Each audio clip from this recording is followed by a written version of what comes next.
अभिषेक, अगर आप ओवैसी साहब से पूछ सकें, गोपालगंज सीट पर उन्होंने भी काफी जोर लगाया था, लेकिन नतीजा तो उनके हक में नहीं आया। बिल्कुल, देखिए ओवैसी साहब हमारे साथ हैं और लगातार खबरों से अपडेट हैं। इस समय जो चीज़ें चल रही हैं उस पर भी उनकी पूरी निगाह है, उन्हीं से बात करते हैं।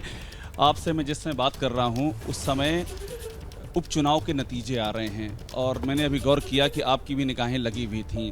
मोकामा से शुरुआत करते हैं और गोपालगंज की बात करते हैं। आपने भी तो चूंकि ताकत लगाई थी, क्या दिख रहा है, जो नतीजे हैं क्या इशारा कर रहे हैं? नहीं, मोकामा में तो राजद की सीट थी, वहाँ पे जो विधायक थे उनको कोर्ट ने सज़ा दी, तो बाई इलेक्शन हुआ। गोपालगंज में हमारे कैंडिडेट ने वहाँ पर मुकाबला किया, बीजेपी का विधायक वहाँ पर था, तो हम लोग वहाँ सिर्फ अपना कैंडिडेट खड़ा किए। अभी हमको जो मालूम हुआ है कि हम लोग कुछ 12 या 13 हज़ार वोट लिए हैं, तो बिल्कुल ही अख्तर उल ईमान साहब और वारिस पठान साहब, जो हमारे बिहार की टीम है, आफ्ताब साहब, आदिल साहब, इन सब ने बड़ी मेहनत की वहाँ पर, तो 12,000 वोट आए हमको। ठीक है, इसको लेके आगे बढ़ेंगे। आपके लिए ठीक है, मगर जिस एक तमगे से आप लगातार लड़ते आए हैं अपनी सियासत में, वो फिर जुड़ेगा कि बीजेपी को बढ़त दिला दी आपने, वो फिर आप पे आरोप लगना शुरू? देखिए, आरोप लगना तो हमारी ज़िंदगी ऐसा लगता है कि मुक़द्दर में लिखा जा चुका है, मगर आरोप का फैसला तो अल्लाह ही करने वाला है। अब लालू यादव के 8,500 वोट लिए, 8,800 करीब वोट लिए, उनको क्या बोलेंगे? तमगा देंगे या बोलेंगे नहीं नहीं घर का आदमी है, लालू जी का साला है, उसको कुछ नहीं कहा जा सकता।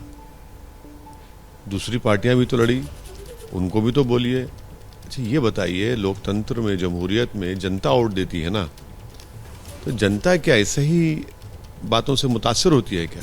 मैं इसका एक आपको रिप्लाई देता हूँ। ये कहा जाता है कि आपकी जो रीच है वो इतनी इंटेंस रीच है एक तबके में कि आप जब आते हैं तो उस तबके के वोट बढ़ जाते हैं और बीजेपी को फायदा हो जाता है। नहीं, गोपालगंज हम गई नहीं। आपका नाम तो कैरी हुआ ना कि ओवैसी साहब के उम्मीदवार हैं ये। हम गई नहीं, वारिस अख्तर उल ईमान साहब, आफ्ताब साहब, आदिल साहब और पूरा हमारे बिहार की टीम वहाँ पर मेहनत की। एक रूलिंग पार्टी के कैंडिडेट है, एक नेशनल रूलिंग पार्टी का कैंडिडेट है, और आप हमसे बोल रहे हैं कि अरे भाई आप हार जाते हैं तो हम पे इल्ज़ाम लग जाता है, आप जीत जाते हैं तो परिवार जीत गया। ये कैसा होगा?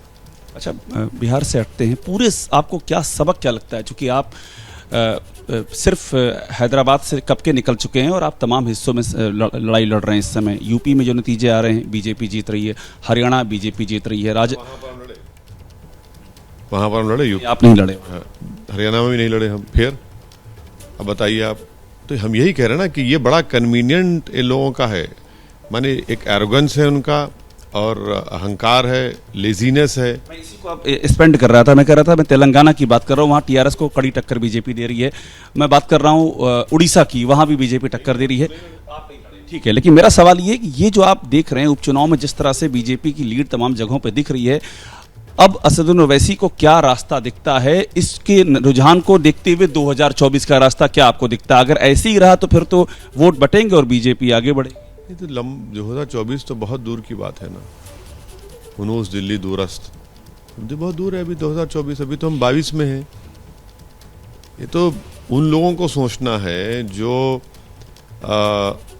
दोबारा तीसरी मर्तबा देश के प्रधानमंत्री के तौर पर श्री नरेंद्र मोदी को नहीं देखना चाहते हैं, उनको सोचना है भाई। वो अगर साथ लेंगे सबको और अगर वो समझेंगे नहीं हम ही है जो सब कुछ कर पाएंगे और हम इनसे बेहतर हैं, दूसरे कमतर हैं, और दूसरों को हम मंच पर बिठाना तो छोड़िए, हाथ तक नहीं लगाएंगे, तो फिर मुबारक हो तुमको, हमको क्या करना है, हम तो अपना काम करेंगे। क्या ये विपक्ष आज की तारीख में फिर से नरेंद्र मोदी की सरकार बनाने की तैयारी कर रहा है 2024 के चुनाव? मैं ये नहीं कह रहा हूँ, मैं ये कह रहा हूँ कि 2024 बहुत दूर है और उसके लिए क्या स्ट्रेटेजी बनती है, क्या पॉलिटिकल स्ट्रेटेजी बनती है, मुझे नहीं मालूम।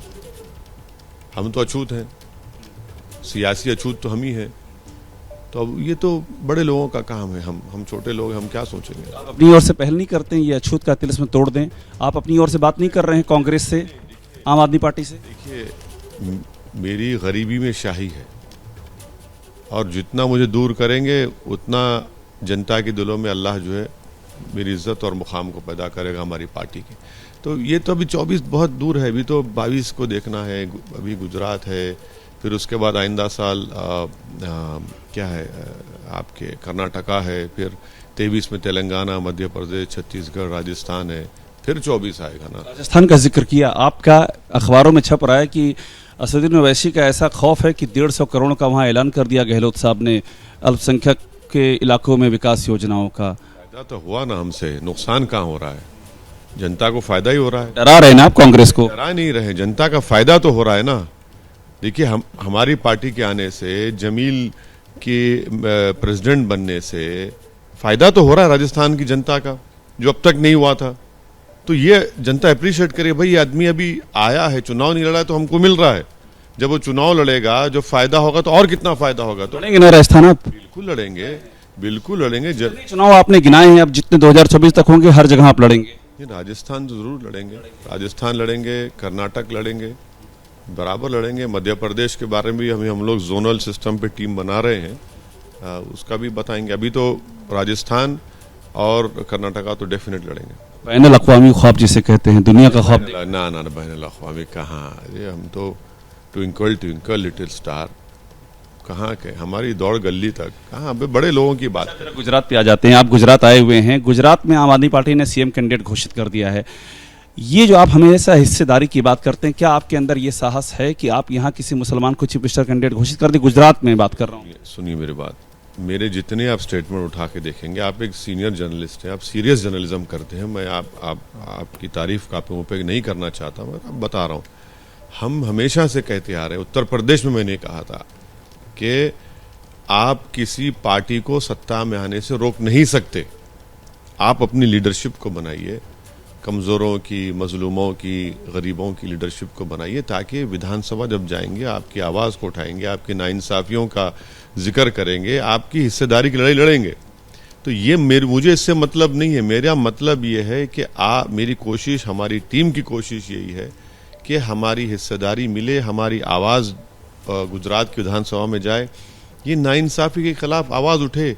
गुजरात की विधानसभा में कोई जाकर खामोश ना बैठ जाए किसी के डर से। मुमकिन है कि गुजरात में भी कोई मुस्लिम सीएम प्रोजेक्ट हो सकता है?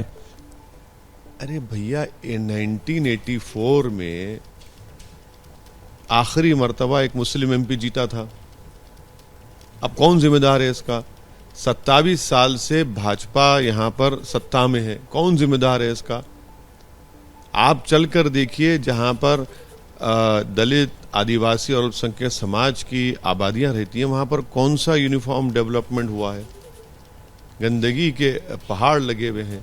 तो ये सब चीज़ें हैं। रोड पर लाकर बच्चों को पुलिस की तरफ से पीटा जाता है, रेप करने वालों को सरकार छोड़ देती है। सारे मुद्दे तो अरविंद केजरीवाल उठा ही रहे हैं, जिनका आप जिक्र कर रहे हैं कि आएंगे तो तासीर बदल देंगे, तकदीर बदल देंगे।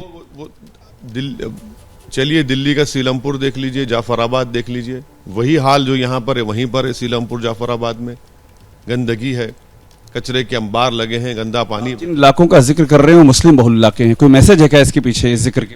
इसके पीछे मैसेज सिर्फ यही है कि ये लोग सिर्फ बातें करते हैं, और जब डेवलपमेंट आता है तो डेवलपमेंट में भी कम्युनलिज्म दिखाते अपना। आप ही ने तो पूछा था ना दिल्ली के डिप्टी चीफ मिनिस्टर से कि बिल्किस बानो पर बोलिए, तो उन्होंने कहा कि स्कूल, शिक्षा की हम बात करेंगे। चलिए चलकर बताइए ओखला में क्या हाल है। ओखला में जो जमात इस्लामी का दफ्तर है, 2 गेट हैं, देख लीजिए क्या वहां पे क्या हाल करके रख दिया उन्होंने।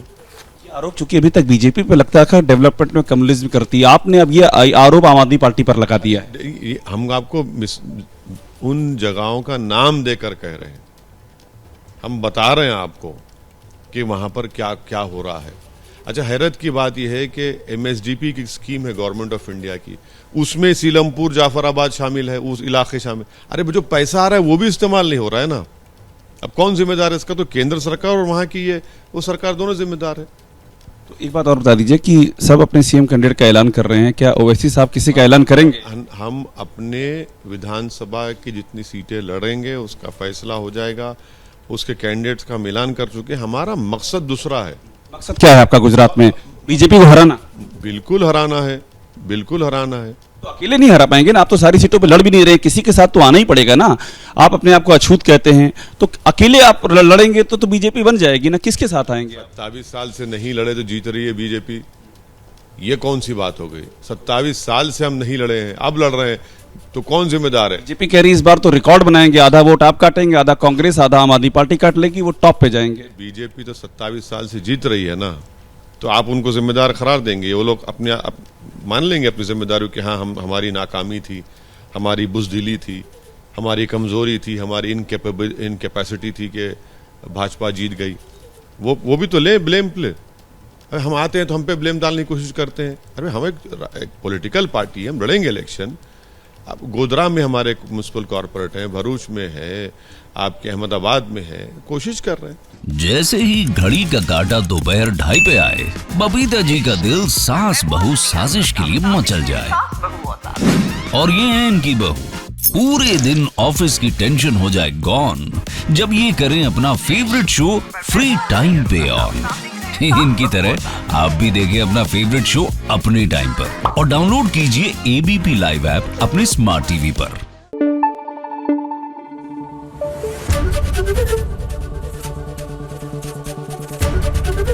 एबीपी न्यूज आपको रखे आगे।